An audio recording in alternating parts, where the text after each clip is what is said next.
Bonjour à tous. Donc moi je suis Caroline, je travaille à la direction médicale de CARE. Je suis une infirmière qui a été enrôlée dans la téléconsultation, télémédecine, parce que j'aime bien tout ce qui est actes innovants, entre autres. Donc je vais vous parler de CARE. CARE c'est une solution donc, de téléconsultation. Je vais vous montrer. Donc en fait, je vais vous expliquer en quoi ça consiste la téléconsultation, qu'est-ce que c'est, pour qui, comment est-ce qu'on peut travailler avec la téléconsultation au quotidien. Donc la téléconsultation, c'est quoi et c'est pour qui? Donc la téléconsultation, c'est grâce au décret donc, de 2010 qui est rattaché donc, à la loi HPST, qui pose les bases de la télémédecine. Donc dans la télémédecine, il y a plusieurs choses qui se rentrent en compte. Donc il y a la téléconsultation, il y a aussi la téléexpertise. Donc là, c'est entre deux praticiens qui s'échangent leur avis à distance. Il y a aussi donc, la télésurveillance, donc la surveillance d'un patient à distance avec des données de santé. La téléassistance, donc réalisation d'un acte d'un praticien assisté d'un autre praticien à distance. Et la fameuse régulation avec le SAMU et le Centre 15. Donc ça, légalement, ça pose les bases de la télémédecine. Et ensuite, ça a été couplé à l'avenant 6, donc pour que les médecins puissent exercer et que ce soit pris en charge dans le remboursement de la sécurité sociale. Donc c'est pour tout médecin avec l'avenant 6, donc c'est tous les médecins de France.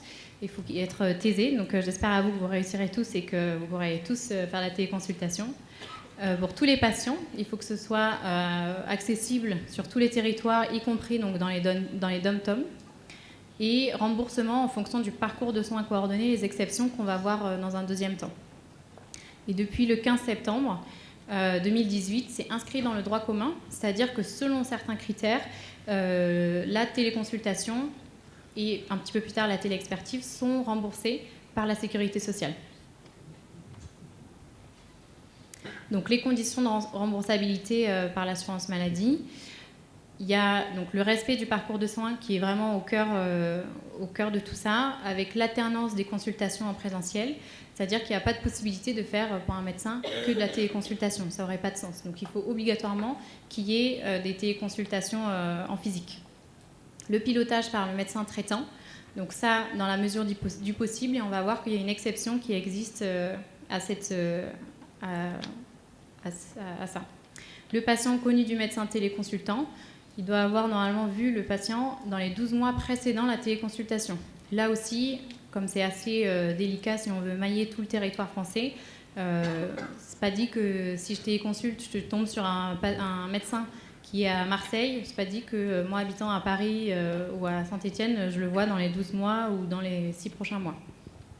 Donc les exceptions habituelles au parcours de soins, donc il y a le patient de moins de 16 ans, les accès spécifiques avec les 8 spécialités que vous connaissez sûrement, et l'accès spécifique à la téléconsultation. Donc c'est si par exemple je veux consulter mon médecin et que mon médecin traitant il n'est pas disponible, dans ce cas, légalement, dans les 8 heures, si je n'ai pas mon médecin traitant qui est disponible, je peux avoir accès à la téléconsultation et ce sera remboursé par la sécurité sociale.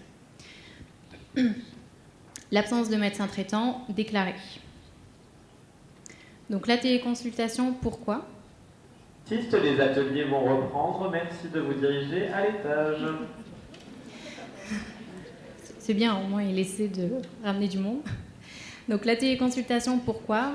Comme vous avez tous, le maillage français au niveau de tout ce qui est médecine est assez compliqué. L'accès aux soins devient de plus en plus compliqué.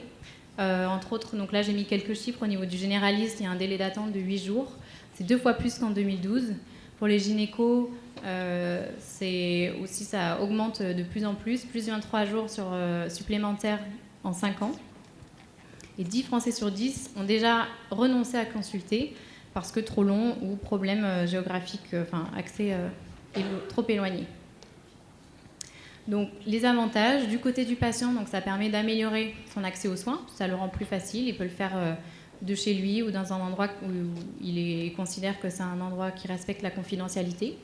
Ça lui permet donc de simplifier son parcours de soins et du coup, il peut avoir accès à des professionnels de santé qui n'auraient pas forcément accès à cause de sa géolocalisation.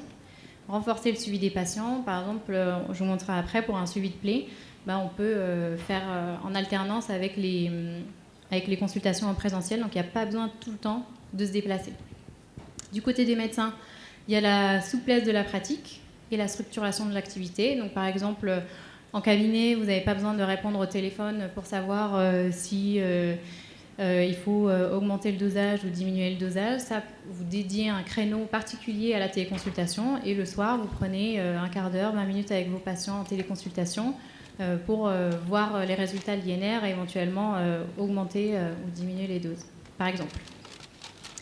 Une meilleure coordination entre les professionnels de santé, notamment, on va le voir après dans un deuxième temps avec les assistants à la téléconsultation. Donc ça peut être les infirmiers libéraux, les pharmaciens et éventuellement d'autres médecins.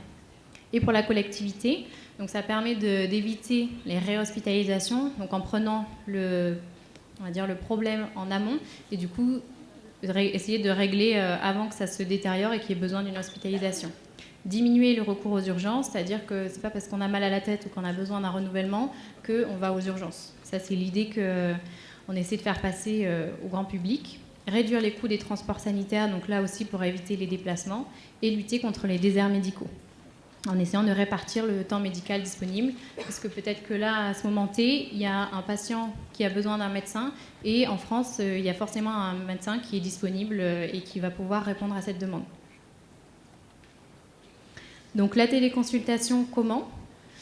Donc il y a des recommandations organisationnelles, techniques et autres de l'HAS. Donc au niveau organisationnel, il faut que le patient donne son consentement éclairé, c'est-à-dire qu'il faut, avant que l'acte de téléconsultation commence, il faut qu'il valide et qu'il dise « oui, je suis d'accord ». Intégration donc, dans le parcours de soins, si possible, avec soit de façon linéaire, soit avec les exceptions qu'on a vues. Confidentialité des échanges et sécurité des données transmises avec la messagerie de santé sécurisée. Parce que vous savez que vous n'avez plus le droit de transmettre par exemple une photo ou des données d'un bilan bio par WhatsApp ou par Messenger ou faire un FaceTime avec votre patient. Il faut que ce soit sur un canal sécurisé. Au niveau des recommandations techniques, il faut qu'il y ait un ordinateur, une webcam et une connexion Internet. Donc la base, je pense que tout le monde ici a ça. Respect des règles de sécurité informatique, donc avec la CNIL, le RGPD, et faire en sorte que la personne chez laquelle, enfin le site en tout cas que vous utilisez, soit agréé hébergeur données de santé. Traçabilité des échanges, donc légalement, il faut obligatoirement qu'il y ait un compte-rendu qui soit fait après la téléconsultation. Et donc ce compte-rendu est fait, il faut le partager donc avec le médecin traitant, sauf contre-indication, parce que le patient il vous a dit non, je veux pas, je veux le garder juste pour moi. Il faut ensuite le partager au niveau de son DMP si son DMP est ouvert, sachant que dans quelques années, je crois que c'est 2022, il me semble, le DMP sera ouvert automatiquement à la naissance de chaque enfant pour que tous les professionnels de santé soient au courant et que l'information circule plus simplement. Il y a une aide à l'équipement aussi qui est faite via le forfait structure. Donc si vous remplissez tout le volet 1, vous accédez donc au volet 2. Il faut obligatoirement avoir fait tout le volet 1 et il y a une aide de 525 € environ. Recommandations au niveau du déroulement de l'HAS, donc tout ce qui est information, consentement et identification du patient. Donc, c'est-à-dire que quand vous commencez une téléconsultation, vous ne connaissez pas forcément le patient qui est en face de vous, donc il faut forcément lui demander qu'il dise de lui-même son nom, son prénom, sa date de naissance. Authentification du praticien, donc là on a des authentifications fortes, donc c'est-à-dire que vous n'avez pas une mais une double sécurité avec un code notamment, en tout cas pour CARE on fonctionne comme ça, et la cotation de la téléconsultation est au même tarif qu'en présentiel. Donc, c'est-à-dire que vous serez payé pareil et le patient il sera remboursé pareil dans les mêmes conditions. Donc, la téléconsultation, avec qui et avec quoi ? Donc, comme j'en ai parlé avant un petit peu, vous avez les assistants médicaux auprès du patient, donc les infirmières libérales. Il y a différentes formes de prise en charge, mais elles peuvent faire ça donc, au cabinet infirmier, c'est-à-dire qu'il y a un rendez-vous qui est planifié, elles ont des dispositifs nécessaires pour faire la téléconsultation dans leur cabinet. Le patient vient, elles font la téléconsultation auprès du patient et le médecin est de l'autre côté de l'écran, ou alors même principe chez le patient. Il y a une aide financière, donc, un petit peu comme le forfait structure, donc, pour s'équiper au niveau de la vidéotransmission. Et il y a aussi une aide financière pour tout ce qui est dispositif médical connecté, qu'on va voir après. Les pharmaciens, donc il faut qu'ils aient un lieu dédié à la téléconsultation, c'est-à-dire que s'ils ont un local dans la pharmacie qui ne se servent pas, bah, du coup on peut mettre un ordinateur. La Wi-Fi, en général, ils l'ont. On met un boîtier avec des objets connectés et ça fait une salle de téléconsultation. Donc s'il y a un patient qui vient au comptoir qui dit bah, j'ai tel symptôme, tel symptôme, tel symptôme, le pharmacien, il ne peut rien faire. Donc là, l'avantage, c'est que du coup, il peut lui dire, bah, si vous voulez, je peux vous proposer, là, dans 10 minutes, vous pouvez avoir une téléconsultation avec un médecin. Et ensuite, c'est tout bénef pour lui, puisque c'est lui qui délivrera l'ordonnance aussi. Équipement nécessaire aussi, pareil, là, il y a des aides financières de l'État. Et vous pouvez aussi faire la téléconsultation avec d'autres médecins. Et dans ce cas, ça devient de la téléexpertise. Donc la téléconsultation avec quoi? Nous, chez CARE, on utilise ce dispositif-là. Donc c'est une toute petite boîte, c'est assez léger, donc très facilement transportable. Il y a un stéthoscope, un otoscope, il y a une caméra HD, donc on peut faire un fond de gorge. On peut, pour les dermatos, il y a une très bonne qualité au niveau de tout ce qui est peau, donc on peut faire éventuellement les grains de beauté ou autre. Un thermomètre et un pulsomètre. Au niveau des images, ça donne ça. Donc là, on peut voir par exemple le fond de gorge. Et alors l'image n'est pas en relation avec la dame au-dessus, c'est son tympan. Voilà, donc là, vous voyez qu'on voit quand même très très bien. Il y a la possibilité d'enregistrer, éventuellement de filmer, que ce soit audio, vidéo ou photo. Donc ça, nous, chez CARE, on utilise ça. Hop. Et donc, je vais vous présenter donc, l'interface de CARE. Donc CARE, c'est assez simple. Au niveau de la remboursabilité, donc c'est remboursé par la sécurité sociale. Et au niveau du praticien, lui, il sera payé dans les règles de l'art. Donc l'interface CARE du côté patient, ça peut se faire donc, au niveau de son portable, au niveau donc, de sa tablette ou alors sur son ordinateur. Contrairement au côté du médecin, comme on considère qu'il y a plus de choses à remplir, dans ce cas, ce sera uniquement sur un ordinateur. Alors, ce n'est pas exactement un logiciel d'aide à la prescription, mais il ressemble fortement, mais ce n'est pas le cas. Et juste, je vais faire une petite manip pour vous montrer.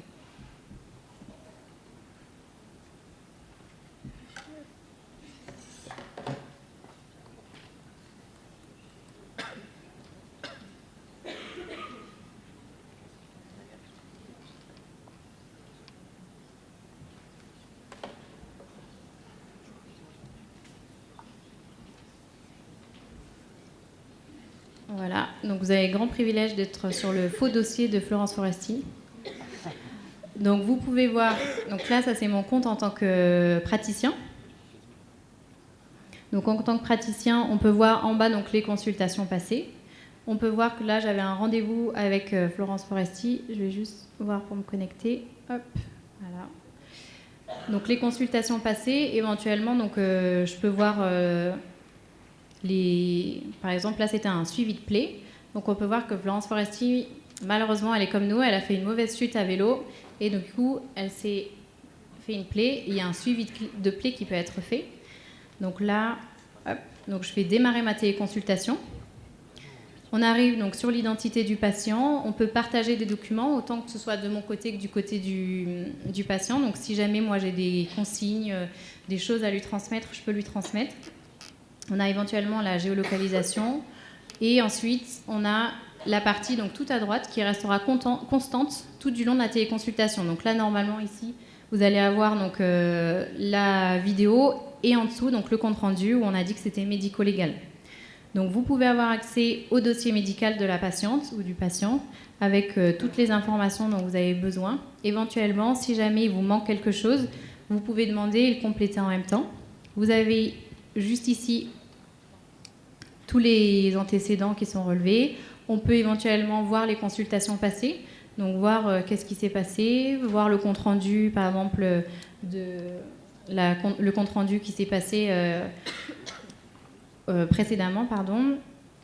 Éventuellement, voir les ordonnances qui ont été faites, voir les plaies qui sont déjà faites et voir un petit peu l'évolution.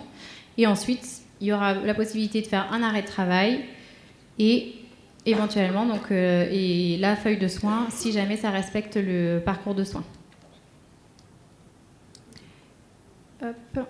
Voilà, donc tout ça, je vous montre rapidement parce que je vois que je commence à prendre du temps sur mes collègues. Donc tout ça, c'est l'outil que nous, on propose chez CARE. Donc c'est juste un outil qui vous permet donc, de téléconsulter au quotidien et qui s'adapte à votre pratique professionnelle au quotidien. Voilà, merci beaucoup.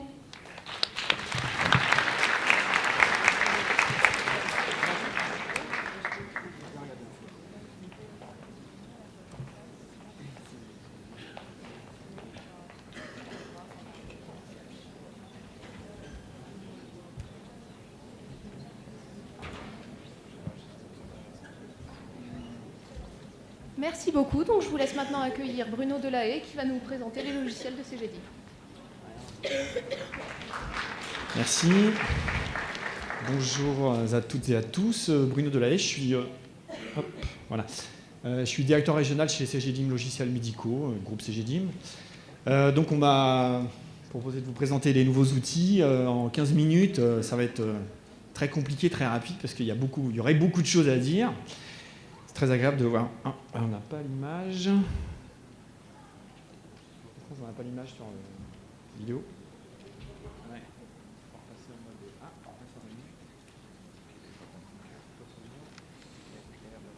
Super. Merci. Donc voilà, donc présenter les nouveaux outils. Alors bon, chez CGDIM, on a beaucoup d'outils pour toutes les professions.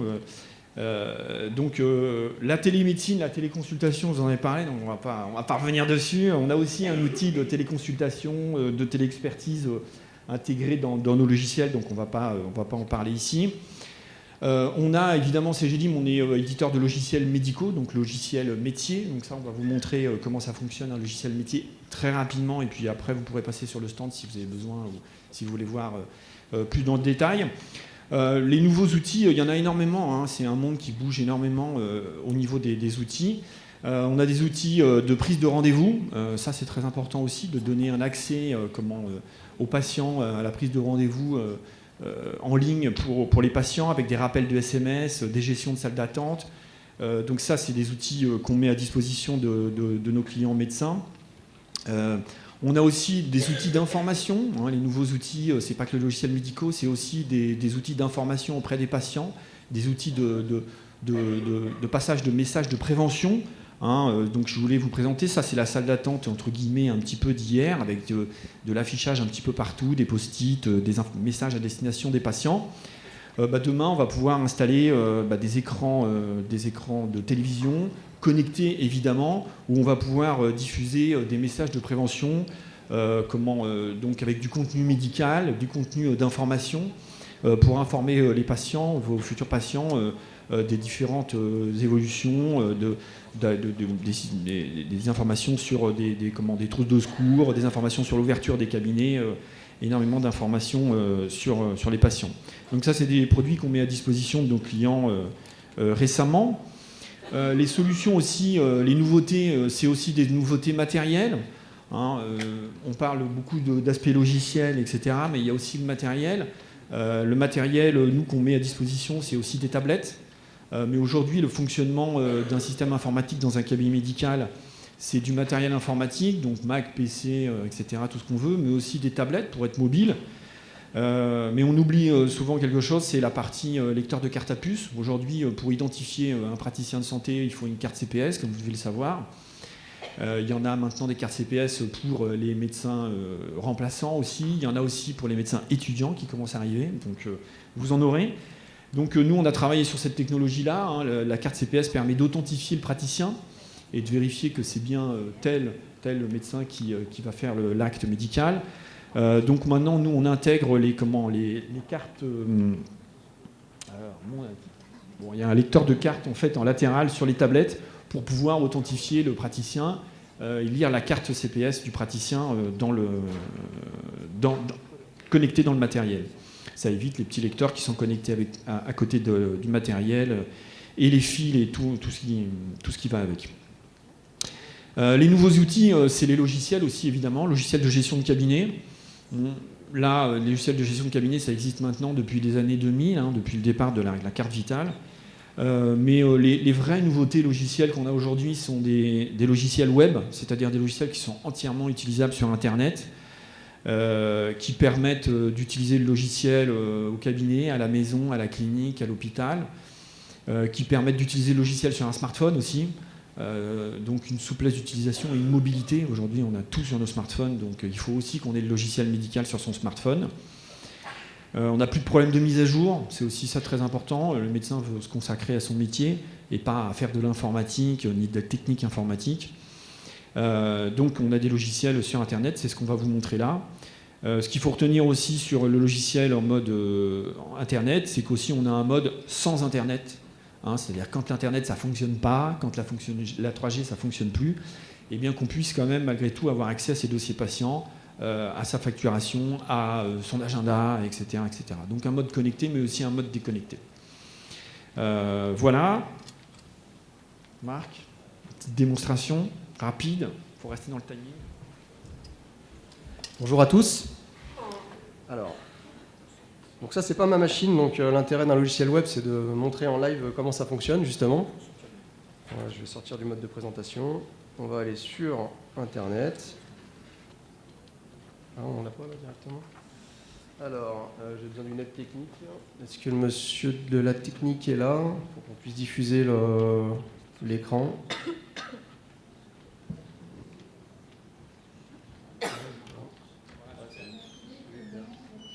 Voilà. Alors, donc, CGDIM est hébergeur de données de santé, donc c'est un agrément ministériel. Ça veut dire qu'il y a beaucoup de sécurité à l'entrée dans le logiciel, login mot de passe, où on peut se connecter également par carte CPS. Alors, il n'y a plus rien ici. Donc là, je vais me connecter directement avec mon login.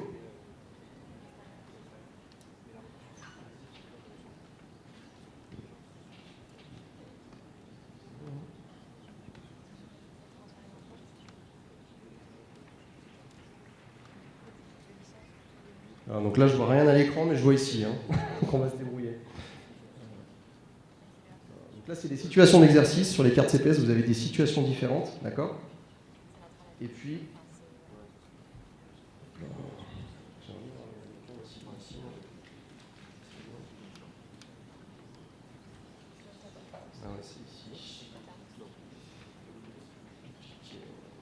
Ça sera plus confortable. Ok.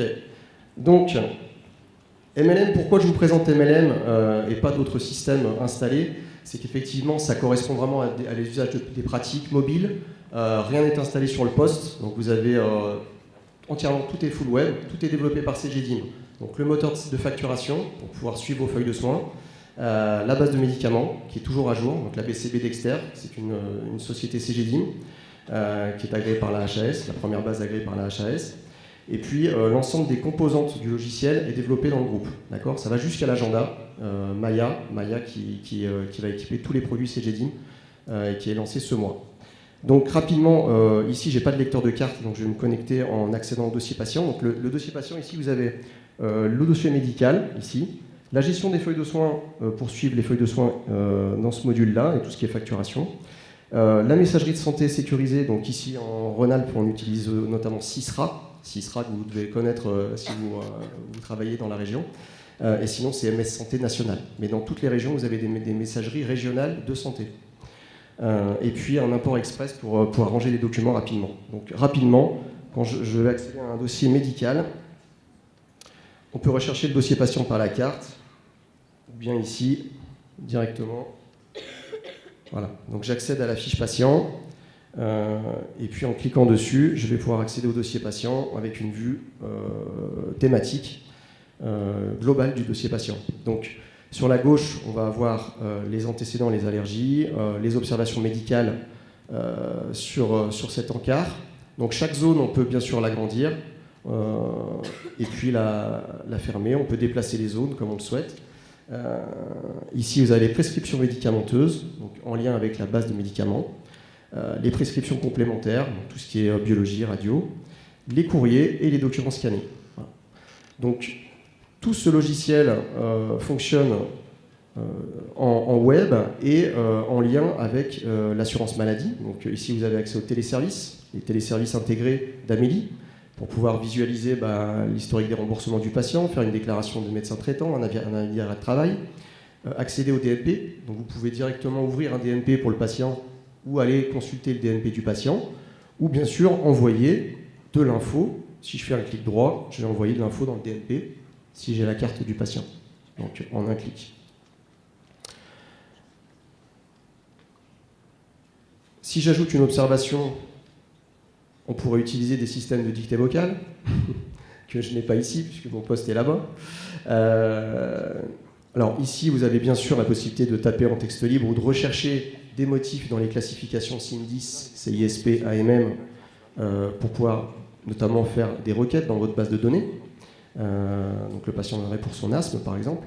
On peut renouveler des observations. Ici, par exemple, une observation clinique, je renouvelle l'observation. Et puis derrière, je vais la retrouver au-dessus.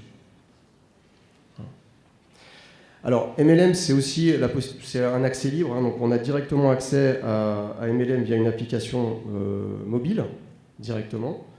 Sur cette application, vous allez pouvoir voir les traitements, les consultations, vous allez pouvoir dicter une consultation en visite ou à l'extérieur, et en live, elle va se retrouver dans le dossier patient. Voilà. Il y a beaucoup de choses à montrer en un quart d'heure, donc forcément on ne va pas s'étendre. Vous pouvez bien sûr passer sur le stand pour voir plus en détail les fonctions, notamment la partie aussi feuille de soins, puisqu'il y a beaucoup de choses à voir sur la feuille de soins. Bien sûr, vous pourrez utiliser des lecteurs nomades, hein, puisqu'on propose ce genre de choses également. Voilà. Je vous remercie, et puis n'hésitez pas à passer pour qu'on puisse voir ensemble les éléments.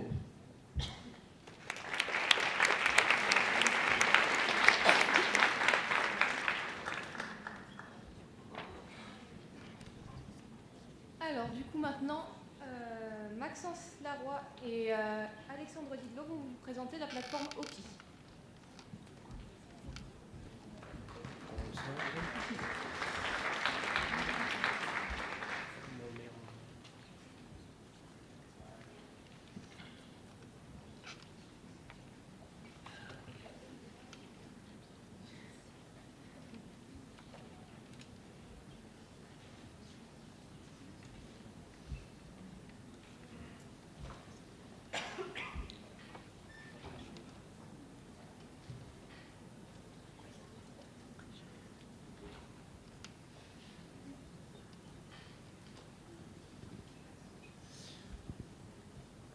Bien, bonjour à tous. Donc, merci d'être venus aussi nombreux. Donc, Alexandre Didlot et Maxence Laroy à côté. On va vous parler d'OPI et notamment de pré-choix et d'évaluation pour les internes. Donc, je pense que vous êtes tous concernés ici dans la salle. Donc OPI, qu'est-ce que c'est? Donc, c'est une association, c'est outils en ligne par et pour les internes. Donc on est une association 1901 à but non lucratif. On n'est pas une start-up, on n'est pas une entreprise privée. Et donc notre but, c'est, dans le cadre d'une association, de venir aux aides aux internes et aux associations d'internes de médecine générale, mais aussi d'autres spécialités, nous y reviendrons. Donc au niveau de notre équipe, donc, Maxence à mes côtés, qui est le président de l'association, qui est psychiatre, et c'est lui qui est le webmaster de la plateforme. Florence qui est secrétaire, Rebecca qui est notre trésorière et qui est aussi psychiatre et qui tient actuellement le stand. Nous avons un stand dans la section partenaire et donc moi-même, Alexandre Didlot, médecin généraliste et je m'occupe donc de coordonner un petit peu les différentes associations, notamment en médecine générale. Donc, comme je vous le disais, donc nous, OPI, c'est un outil pensé par des internes pour les internes et c'est là notre force parce qu'on est passé par l'internat, donc on a les notions que vous avez et on a la vision du terrain, ce que les institutions n'ont pas forcément. Donc ça nous permet d'être flexible et souple au niveau de l'application et d'avoir apporté notamment beaucoup d'évolutions. Et c'est pour ça que j'ai passé donc la parole à Maxence pour vous montrer un petit peu cette évolution. Merci Alexandre, bonjour à tous. Oui, c'est une plateforme qui a démarré en 2014. À l'époque, j'étais moi-même interne en psychiatrie à Paris. Et il fallait développer une application pour la gestion des évaluations des stages pour les internes de psychiatrie à Paris. Et donc la première brique vient de là, et c'est une évolution brique par brique, finalement, d'année en année, avec en 2007 l'adaptation de cette plateforme à la réforme de l'internat et l'ouverture de la plateforme à l'ensemble des spécialités en médecine, et la création de notre association OPI. On a ensuite développé les pré-choix, que je vous détaillerai peut-être un petit peu tout à l'heure, et beaucoup aussi la question des parcours professionnels des internes, puisque c'est une des questions, en tout cas, de la réforme de 2017. Et cette année, nous renforçons nos collaborations avec nos instances de tutelle, et notamment une collaboration avec l'ARS Grand Est, qui a déjà été initiée l'année dernière. Et vous voyez en bas là, les logos de nos partenaires actuels. Donc c'est donc une web application donc, qui fonctionne via le web et qui propose 3 outils principaux, l'outil d'évaluation des stages, la gestion des parcours professionnels et la question des vœux de stage qui sont aussi les pré-choix. Je voulais vous parler plus particulièrement de la question de la récolte des vœux des internes, du projet professionnel. L'idée étant pour nous d'améliorer pour les représentants des internes l'anticipation des besoins et des demandes de formation des internes. Et on l'a pensé à plusieurs niveaux. D'abord en termes de projet d'affectation, c'est-à-dire qu'est-ce que souhaite faire un interne au prochain semestre en termes de disponibilité, par exemple, de mise en disponibilité, sur le semestre immédiatement après, mais aussi éventuellement sur des semestres ultérieurs, sur 2, 3, 4 semestres, et peut-être même sur la totalité de son parcours. De pouvoir anticiper ces demandes en termes de souhait d'inscription dans une option précoce, dans une FST, de manière à faire remonter ces informations, à les colléger. Également de son projet de réalisation de maquettes. Je suis en interne en médecine générale. Moi, ce que je souhaiterais faire la prochaine fois, c'est mon stage de praticien, c'est mon ça se passe. Dans un an, je souhaite faire un master. Oui, l'idée, c'est vraiment de pouvoir indiquer toutes ces informations-là. Et le dernier niveau, c'est ces vœux de stage. C'est où est-ce que je souhaiterais aller en termes de stage et donc de pré-choix. Nos points forts, alors ce qui fait peut-être la différence, petit problème de coloris sur la diapo, mais ce qui fait peut-être la différence avec d'autres plateformes que vous avez pu connaître par le passé ou entendre parler, d'abord c'est la personnalisation. On a pensé les choses de niveau local avec un niveau de configuration assez avancé.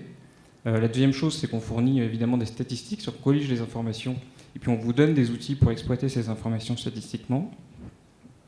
C'est une plateforme dont on s'occupe, donc on héberge cette plateforme, on la met à jour, on vous décharge d'une certaine façon de la partie la plus technique. Et puis on tient beaucoup à ce que les données restent privées et enclavées au sein d'une région. Je voulais vous montrer quelques slides de la plateforme. Ça, c'est la slide de la carte des évaluations. Donc, c'est centré sur une carte. Les stages sont positionnés sur la carte. En dessous, vous avez la liste des stages avec un système qui fonctionne en poupée russe. Au plus vous ouvrez les éléments, au plus vous avez de détails et d'informations sur le stage. Et à gauche, vous avez des filtres, tout se met à jour de façon très dynamique. Je vous montre ici une vue ouverte de ce système en poupée russe avec les détails des informations sur le stage. Donc vous voyez, y compris des graphes. Ça, c'est une vue résumée. Puis vous pouvez aller encore dans le détail en visualisant chacune des évaluations qui ont été faites éventuellement sur un stage. Du côté administrateur, je vous présente 2-3 slides. Cette slide-là, c'est l'analyse des données des parcours. Dans un tableau global, on résume l'ensemble du parcours des internes. Vous voyez un peu ce qui s'est déroulé ici de semestre en semestre par colonne. Vous avez également des filtres pour pouvoir identifier rapidement des situations particulières d'internes qui pourraient éventuellement ne pas valider une maquette ou être en difficulté ou avoir des souhaits particuliers en termes de formation. Vous avez ici par exemple des informations qui vous permettent d'identifier qui a validé ces maquettes ici, c'est les stages en CHU.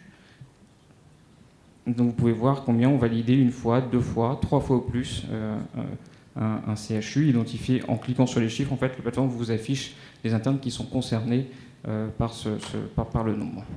Ici, vous avez des souhaits, par exemple, elle va vous faire monter combien d'internes souhaiteraient s'inscrire dans une formation, et puis vous avez des informations sur votre répartition, comme vous le voyez.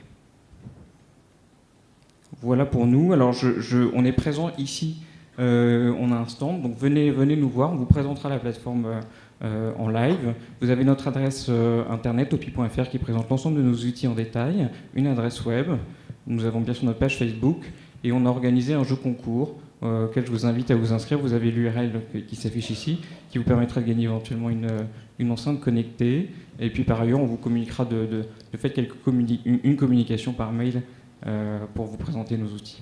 Bon congrès à tous.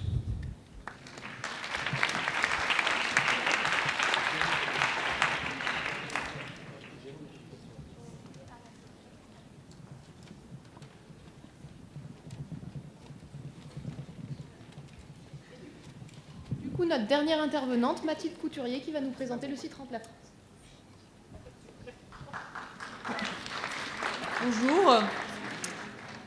Alors moi aujourd'hui je voulais vous présenter un petit peu Rempla France qui existe aujourd'hui depuis 8 ans. On est parti d'un constat, c'est que vous n'aviez pas tous connaissance de l'univers des possibles qui s'offrait à vous. Juste comme ça un petit peu, je ne sais pas très bien, vous êtes un peu de tous les semestres. Est-ce qu'il y en a déjà parmi vous qui savent où est-ce qu'ils veulent s'installer, s'ils veulent faire du libéral, du salariat? Est-ce qu'il y en a qui ont un projet précis ou pas dans la salle d'installation? Non? 0? 1? 1. Super, vous êtes 300. Donc en fait, là, l'idée qu'on a eue, c'était de pouvoir vous présenter un peu l'univers des possibles. Ok, vous avez été à l'hôpital, vous savez comment ça fonctionne là-bas.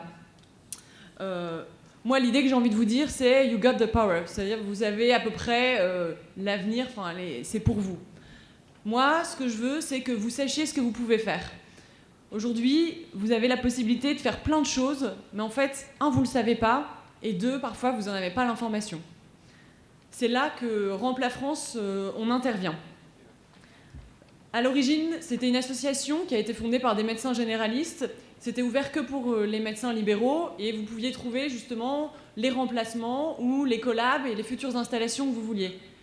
Et puis de plus en plus, on a eu des demandes aussi de salariat, des exercices mixtes qui se sont proposés. On s'est dit ok, on va ouvrir à maintenant tout. Et donc on va vous proposer tous les postes de la garde, du remplacement occasionnel, régulier. On va aller vous proposer aussi des installations, du salariat, comme je vous l'ai dit, etc. On va vraiment vous proposer tout ce qui est possible. Moi, ma mission, c'est de vous faire prendre conscience de l'univers, justement, des possibles qui s'offrent à vous. J'insiste vraiment là-dessus. Je vais vous donner un peu des exemples. On a rencontré un interne qui me dit bah, « Moi, je termine, je ne sais pas exactement où je veux m'installer. » Et puis donc là, on creuse un peu avec lui. On dit « Mais qu'est-ce que t'aimes ?» Il dit bah, « La mer, j'aimerais bien m'installer là-bas, etc. » Et on discute avec lui, on dit bah, si tu veux, on peut te proposer une installation à Arzon, c'est dans le Morbihan. Il me dit c'est pas possible, c'est là où j'ai passé toutes mes vacances, genre c'est un rêve, j'y croyais pas.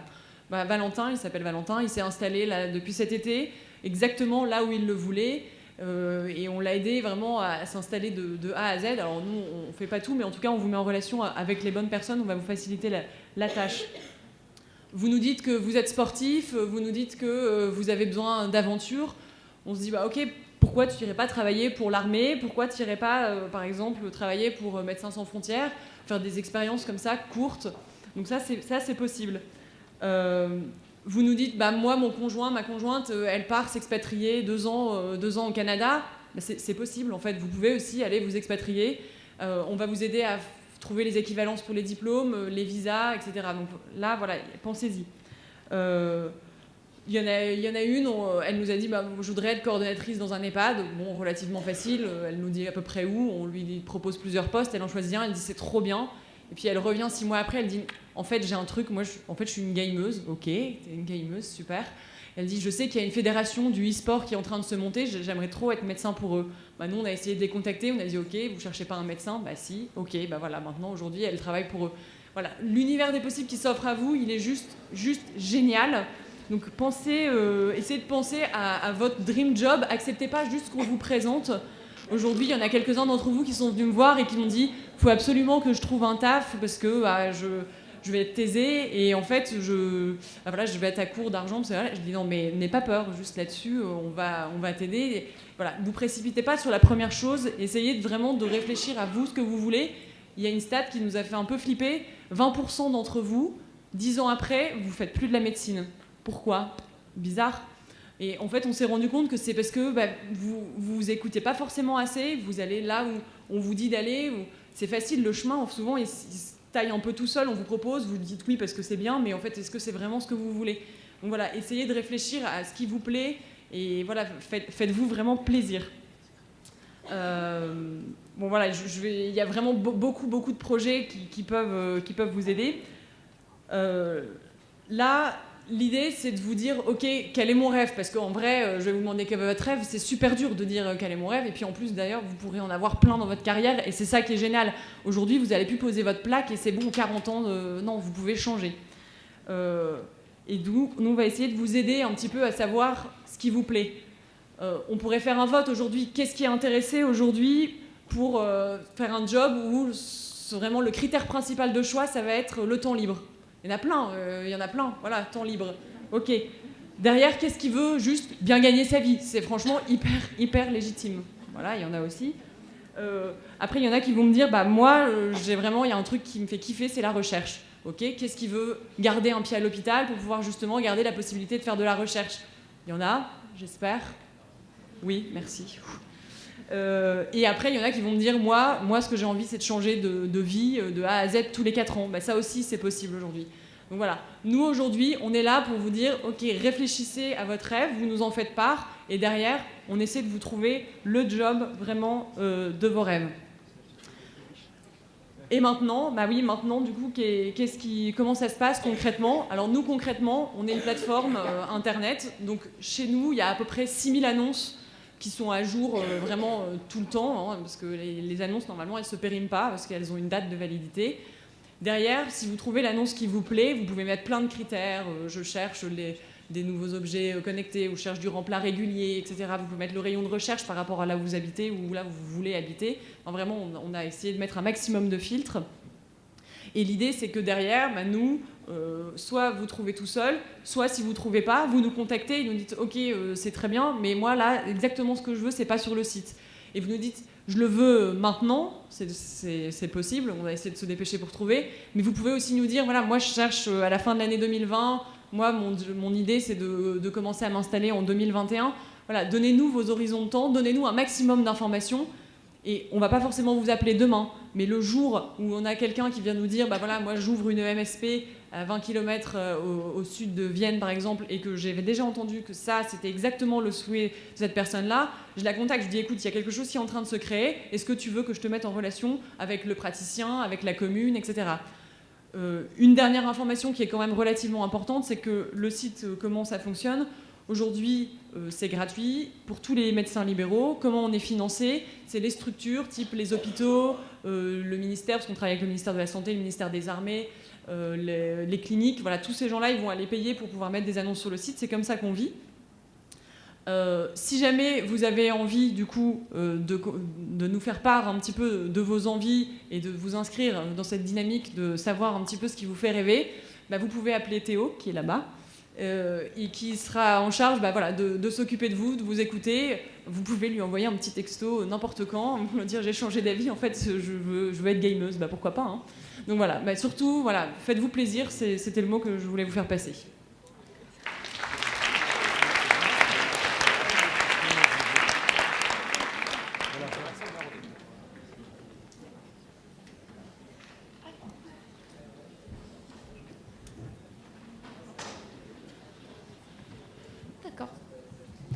Alors du coup, maintenant, je vous propose un petit temps d'échange où vous pouvez poser vos questions aux différents intervenants. Est-ce qu'il y a des questions ?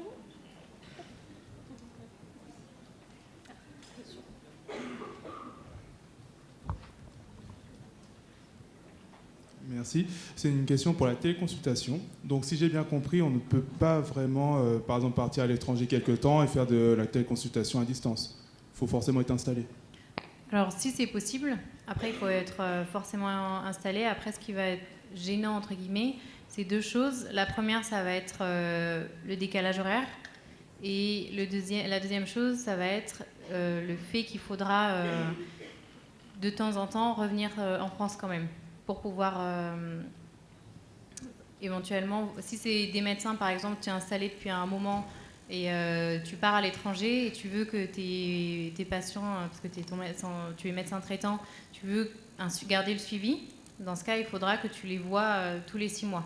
Donc ça veut dire que tous les 6 mois, il faudra que tu reviennes en France, que tu fasses une consultation en présentiel avec eux pour le reste de l'année, pouvoir faire une téléconsultation avec eux.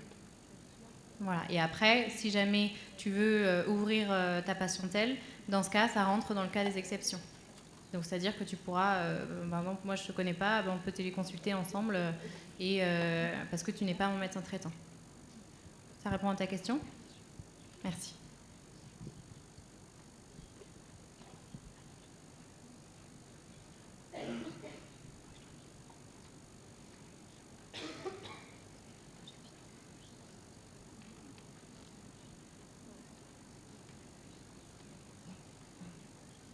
D'autres questions ?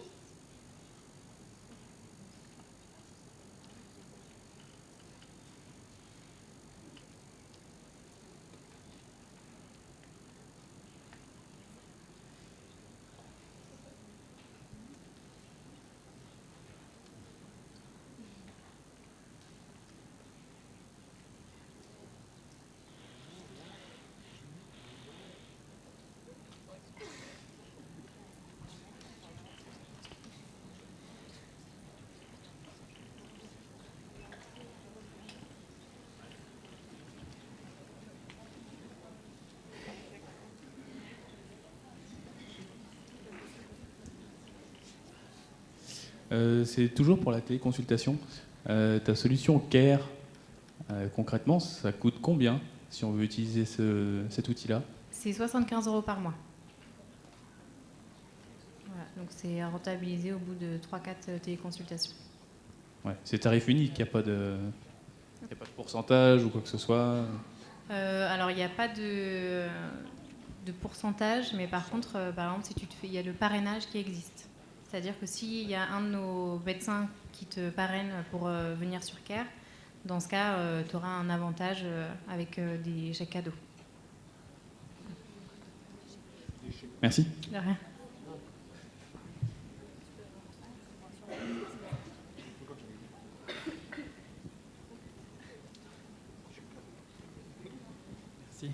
Merci. Moi, j'ai une question de biblio, en fait.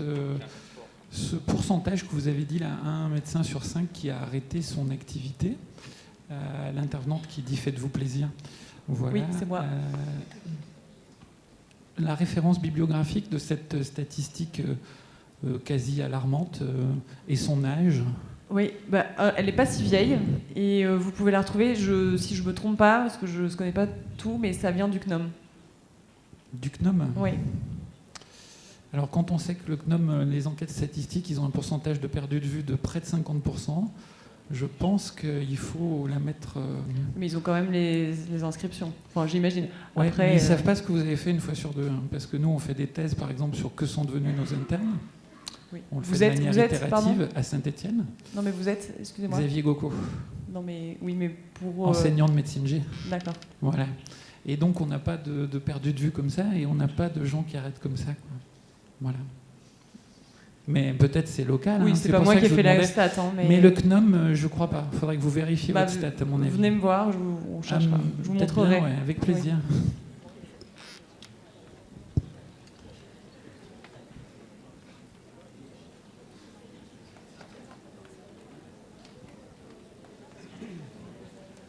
J'ai une question pour les remplacements. Est-ce que ça concerne uniquement la France, du coup? Enfin, le Luxembourg et Belgique, vous faites pas?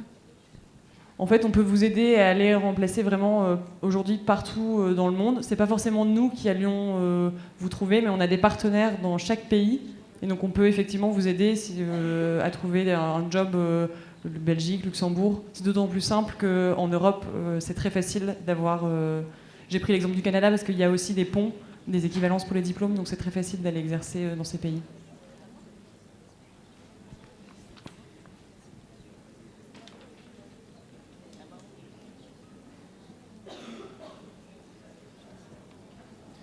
Moi j'ai une question pour Rempla France également.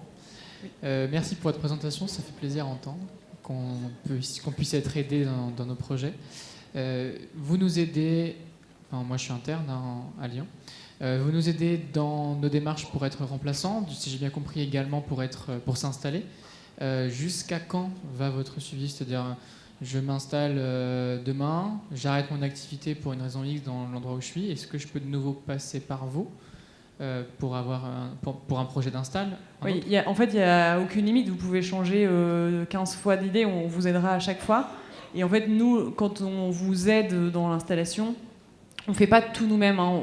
On va beaucoup vous aider. Si par exemple, vous nous dites, voilà, je voudrais créer une EMSP, derrière, il y a énormément d'acteurs à aller voir pour trouver les financements. Enfin, c'est compliqué quand même de monter ces choses-là. La partie administrative, je pense que ça ne vous intéresse pas des masses. Et du coup, il y a des acteurs qui peuvent s'occuper de ça et gérer tout ça. Et donc nous, on va vous dire, OK, tu t'installes en région Rhône-Alpes, le référent installation, c'est cette personne-là. Pour les financements, tu vas avoir cette personne-là. Et c'est ces gens-là qui vont aider à monter le dossier. Donc pour le coup, nous, on va vraiment faire les bonnes mises en relation pour que ce soit simple. Mais nous, on va vraiment aider à trouver les différents projets qui existent. Parce qu'on travaille avec tout le monde, avec les départements, avec les communes, avec les hôpitaux, les cliniques. Donc même si tu me dis je voudrais m'installer, créer ma MSP et j'aimerais bien garder un jour par semaine par exemple du salariat, bah, c'est quelque chose aussi qu'on peut faire. On va dire on va t'aider sur le côté monter la MSP et de l'autre côté on va t'aider à trouver le poste en mixte justement. Est-ce que vous aidez sur les démarches à faire quand on devient remplaçant? On peut aider sur les démarches, on les connaît parce que pour le coup, voilà, on pratique tout le temps. Mais c'est pareil, on ne va pas aller faire le dossier pour vous, mais on peut vous dire, voilà, vous devez envoyer telle et telle pièce à telle personne. Merci. Bonjour, je voulais juste savoir si Rempla France c'était juste pour les médecins thésés ou si c'était aussi pour les internes qui ont la licence de remplacement. Non, on fait à partir des internes qui ont la licence de remplacement. Merci. Et pour les médecins, pardon, je précise, généralistes, spécialistes, et si vous avez aussi des amis paramédicaux, on fait aussi tout ce qui est paramédicaux.